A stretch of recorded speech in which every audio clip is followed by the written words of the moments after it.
Trev, is it personal between these guys? You better believe it.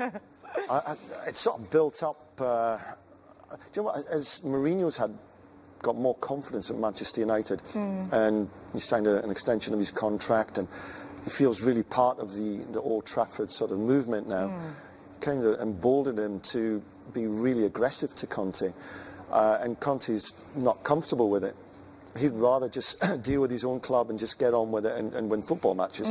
Whereas Mourinho starts this kind of sort of weigh-in mentality when these two teams are going to come in together. It's like Conor McGregor against a Mayweather.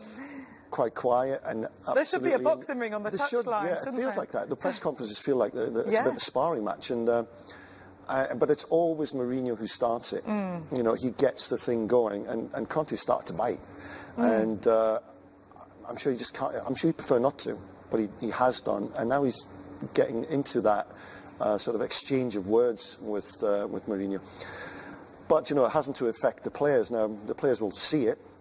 But Mourinho's always done it. Do they listen to press conferences? No, they will. But I tell you, players just look after themselves, you know, and they want to win games. But whatever's going on, it's a bit of a media circus with the two. But listen, I don't mind it because it's entertainment. It's entertainment. I mean, you know, you could have two pretty relatively boring managers at these clubs, and you're always going to get something of interest and something to discuss. Huge personalities. One area where he is not biting is the Paul Pogba saga that seems to just keep going on and on. Why are the media so obsessed with Paul Pogba, where he starts, how he plays, if he starts, and his relationship with Jose Mourinho? Well, to be fair, Pogba's not been playing well, and now there's two schools of thought. Is that Paul Pogba, or is it Mourinho and how he's using Paul Pogba?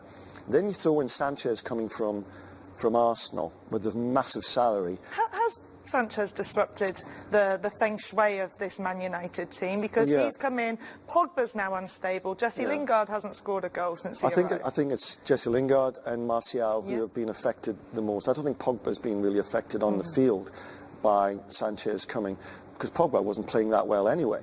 But Lingard certainly was coming to the forefront. Martial was starting to score goals, but now with Sanchez there, it just becomes a little bit... a bit messy. It's a jigsaw puzzle that you can't get right, isn't it? Exactly. There's a jigsaw puzzle there, and there may be one or two bits in that jigsaw that shouldn't actually be in that box. They're not fitting. They're not fitting, and Pogba's a little bit like that. And finding the right position for him on the field is going to be absolutely key. Because I thought he did quite well during the week against Seville when he comes on for Herrera. He did a good job and looked classy at times. But he's not actually affecting the game with assists and goals, and you know he needs that as part of his game, really. Yeah, use the hashtag Being Expressed. Get involved. How do you think Mourinho is going to use Pogba against Chelsea? But one man who is doing his job and who did his job sensationally well midweek was Chelsea's Willian. The guy could have got a hat-trick against Barcelona. How highly do you rate this player, Trav? Getting better and better and better. You know, he's been in and out of the team over the years that he's been there, but he's absolutely got the confidence and backing of Conte. He's playing brilliantly. I mean, he's a regular for the Brazilian national team, which tells you, you know, that he's got quality. So his performances have been excellent. Outshone, for me, Hazard. Wow. And if you're doing that, then, you know, fair play to you. All right, it's going to be interesting, that's for sure. Well, that is another huge clash in Manchester. A Manchester team is taking on Chelsea at the top of the table. Matt Critchley is there for us. We'll get more into women's football, but have you got any headlines ahead of the big ones this weekend? Have you been to the newspaper shop for us this morning? Well, first of all, don't get fooled by the sunshine today, Nikki, here in the UK, because the Arctic blast has hit us. It is around 1 degree currently. I was in Sweden a couple of weeks ago. I think I've brought that weather back with me because it was -20 over there, and it feels something similar today. We have a bit of a breeze as well, so I'll try my best with the papers and try and talk you through what they're saying about, well, the two big games and the story you've mentioned, really. War and Peace is the back page headline in the Daily Mirror. Clearly, they say an uneasy truce, I think, has been called by Antonio Conte in his press conference yesterday with the war of words that's erupted between those two managers. But I just get the feeling, I think Jose Mourinho, he surprised us somewhat last season when he welcomed Pep Guardiola at the touchline at Old Trafford before the game. I get the feeling he may do something similar tomorrow. I get the feeling with Mourinho, he's maybe just grown up a little bit, maybe matured a little bit. I know he's sort of in his mid-50s now, but I think he's changed a little bit. But I just get the feeling that during the game, there might just be something spicy between those two men. It's a truce between Mourinho and Conte, but how long will it last? Oh, I can't wait for tomorrow. Let's head over to Chelsea's training ground in Cobham. beIN Sports' Carrie Brown joins us live from there. It really is a case of rivalry renewed between Mourinho and Conte. As we just heard from Conte, he's refused to be drawn on the subject. But what's Mourinho had to say? Well, it's a very conciliatory Antonio Conte, isn't it? You may remember back in January, he called Jose Mourinho a little man and said that this fixture would be an opportunity for them to come face to face. He said, "I'm ready.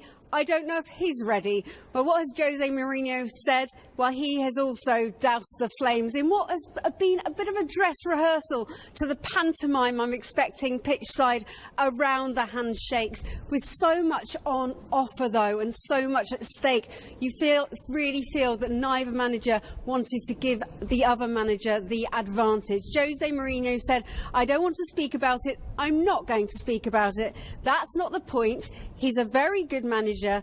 It's a fantastic team, and that's what's important." Interesting behind the scenes too, right here at Cobham. There is also an embargoed press briefing, and I can tell you that Conte didn't shed any more light on whether, when he said he didn't want to talk about the handshake, maybe that meant he would have a handshake with Jose Mourinho or not. I can tell you it was a question and answer session heavily marshalled by the head of communications here. They simply didn't want to say another word on the matter. Another potential flashpoint, Pogba, who excelled so well at Juventus under Conte. Conte very cautious in what he said. Jose Mourinho did praise Pogba for his performance coming off the bench, saying it's not an easy situation and that he did well. But then he went on to say about players, "They must earn my trust. My trust does not come for free."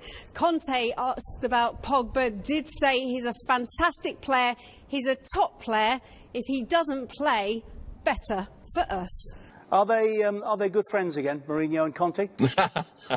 No chance, no chance. And to be honest, I think that Conte just doesn't care. It's quite interesting, the perception of different things.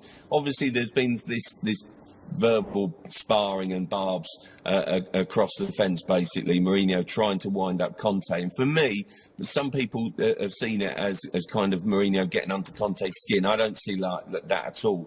I think Conte, being the confrontational and aggressive midfield player, and brilliant midfield player, by the way, that he once was, he's taken that into management. He just doesn't care.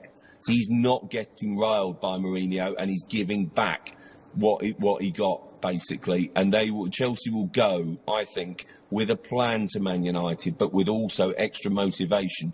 This is a big game for Conte and Chelsea, I think.